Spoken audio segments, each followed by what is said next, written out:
President. Senator from Utah. I ask unanimous consent that the quorum call be. Without objection, and the senator from Utah is recognized. Thank you so much, Mr. President.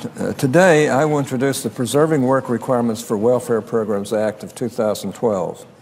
Chairman Camp of the House Committee on Ways and Means will introduce a companion measure in the House. This bill halts last week's unprecedented power grab from the Obama administration, whereby unelected bureaucrats unilaterally granted themselves the authority to waive federal welfare work requirements. To put this another way, unelected bureaucrats ignored the law passed by Congress, the elected representatives of the American people. They ignored the work requirements intended by Congress and by the presidents of both parties who signed welfare reform and its subsequent reauthorizations. Ultimately, they decided that they knew better than the American people. The American people, through their representatives, enacted work requirements in welfare reform. But these unelected administrators decided that they did not like these work requirements, so with the stroke of a pen, they have attempted to eliminate them. Not to put too fine a point on it, but this action is fundamentally illegitimate in a democratic republic and is just the latest example of President Obama's administration acting without legal warrant and when the law stands in their way.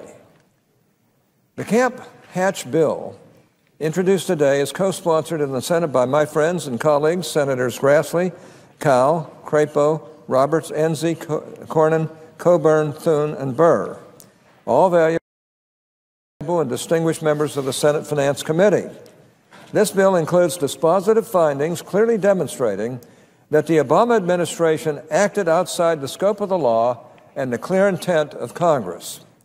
I would like to stress the fact that I am introducing this legislation because I believe that the Obama administration grossly undermined the constitutional authority of the legislative branch to effect changes in settled law. It does not mean that I believe that the 1996 law is perfect in every way and cannot be improved upon. That could not be further from the truth. A case could be made that due to prolonged inaction, the TANF programs, the Temporary Assistance for Needy Family programs, have withered on the vine.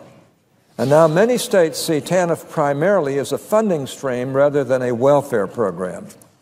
An exception to this is my state of Utah. Utah runs a gold standard welfare program which focuses like a laser on work. And by work, I mean real work, as in a paying job.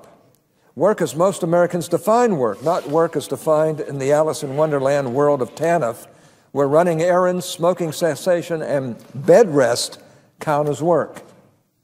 Utah would like some relief from, and I think a lot of other states, in addition to Utah, would like some relief from a number of administration procedures in order to focus even more vigorously on moving welfare clients to jobs. This is a very reasonable proposition, especially if combined with a robust evaluation of the success of moving clients into work. I do not want the introduction of this legislation to prevent the Obama administration from bypassing Congress to imply that when Congress does take up the reauthorization of the TANF programs, that I will not be open to giving states flexibility in exchange for results. The fact remains that this administration and the Democrat-controlled Senate could have made welfare reform a priority for several years. They did not.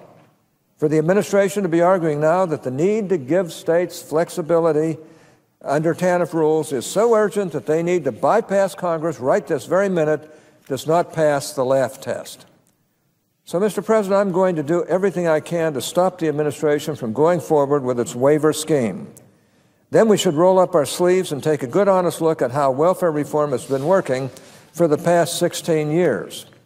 Domestic social policy is rarely permanently settled. Things change. People change. A law that is more than halfway through its second decade can most assuredly be updated and improved. That is why we have reauthorizations.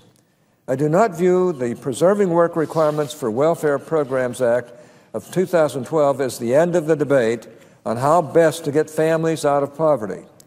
In fact, I see it as the beginning of what I hope will be a thoughtful and deliberative discussion of these critical issues. Finally, Mr. President, some in the press have attempted to characterize this debate, which, at its heart, is one of executive overreach as a standoff between me and my own home state of Utah. Well, as they say in the country, that dog just won't hunt. I have consistently supported state flexibility in exchange for measurable outcomes. One of the few pieces of domestic social policy legislation that has actually been enacted during this session of Congress, Public Law 112-34, was authored by me and Chairman Baucus to provide, or should I say was authored by Chairman Baucus and me, to provide states with waivers to improve outcomes in their child welfare systems. Utah has applied for one of these child welfare waivers. And as Casey Stengel said, you can look it up. Mr. President, I worked very hard back in the middle 90s to get welfare reform passed. We required a work part of that.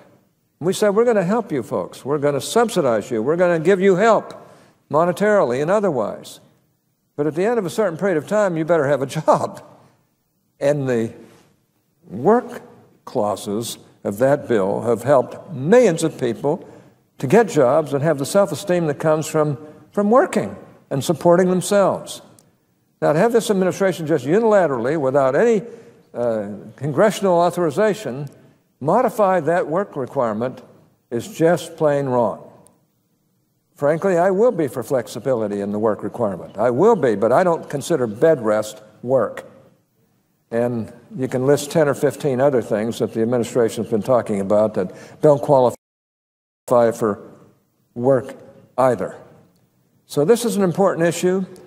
I hope the Congress will stand up for itself and let this administration know that there's a limit to what we're going to tolerate from an executive order standpoint. Mr. President,